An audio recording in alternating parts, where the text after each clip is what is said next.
सोलापूर महानगरपालिकेच्या 24-25च्या आपलं नवीन अर्थसंकल्पीय अंदाजपत्रक आज आपण सादर केलेले आहे।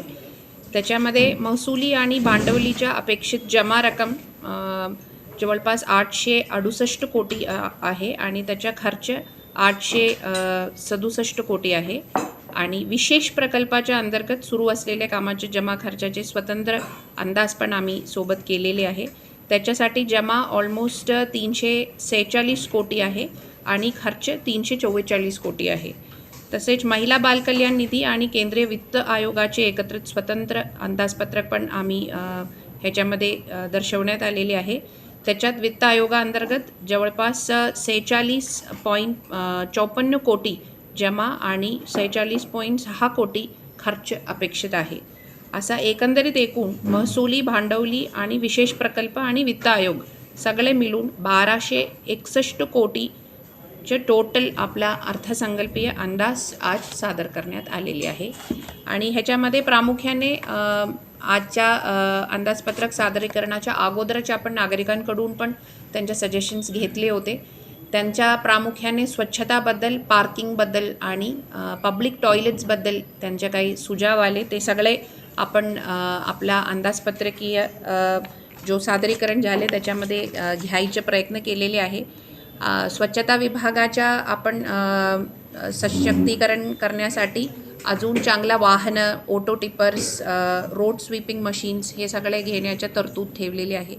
तसेच पार्किंगसाठी पण आपण गोकुलमध्ये आत्ताच्या महालक्ष्मी आराखड्यामधलं व्हीनस पार्किंग, सरस्वती टॉकीज तिथे आपण पार्किंग आणि एनकॅपमध्ये कवळा नाकामध्ये लक्झरी बसेससाठी सुद्धा पार्किंगच्या व्यवस्था आपण केलेली आहे।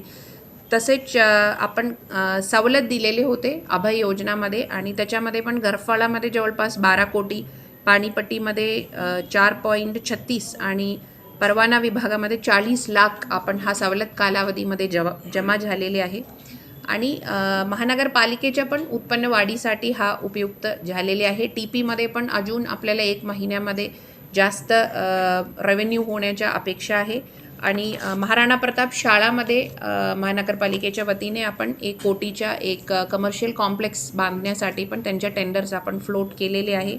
दिव्यांग भवन आणि एक सेन्सरी गार्डन हा दिव्यांग व्यक्तीसाठी आपण त्याच्यासाठी निधी ठेवलेली आहे। तसेच KMTमध्ये ऑलमोस्ट 1000 आपला इलेक्ट्रिक बसेस ह्या वर्षी PME बस सेवामध्ये प्राप्त होणार आहे। 100 बसेस तर त्याच्यासाठी पण आपण महानगरपालिकेच्या शेअर्स पण ठेवलेले आहे। आणि काही ठिकाणी आता अमृत 2 असो या PME बस आहे आणि 100 कोटी आहे, त्याच्यामध्ये आम्हाला कर्ज पण थोडा प्रमाणात घ्यायचं आपल्याला लागणार आहे, त्यांच्या पण आपण नियोजन केलेले आहे। आणि मोठ्या प्रमाणात पर्यटनाला भर देण्यासाठी आपण रंकाळामध्ये आणि महालक्ष्मी आराखडा आणि येणारे जो बसेसच्या शटल सर्व्हिसेस पण आपण करण्याचे प्रयत्न केलेले आहे।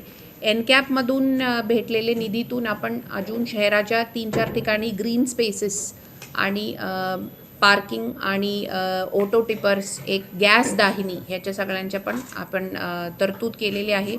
मोठा 5 रस्ता पण जे जास्त एअर पोल्युशन असलेले ठिकाणी 5 रस्ता पण आपण एनकॅपमधून करण्याचे नियोजन केलेले आहे। तसेच आपण शालेय विभागाच्या पण आज अंदाजपत्रक सादरीकरण झाले, त्याच्यामध्ये पण आपण प्रत्येक वर्षी आता ह्या वर्षी जसं ISROमध्ये आपल्या मुलांना घेऊन गेले तसेच प्रत्येक वर्षी हा एक बजेट हेडच आपण नवीन तयार केलेले आहे।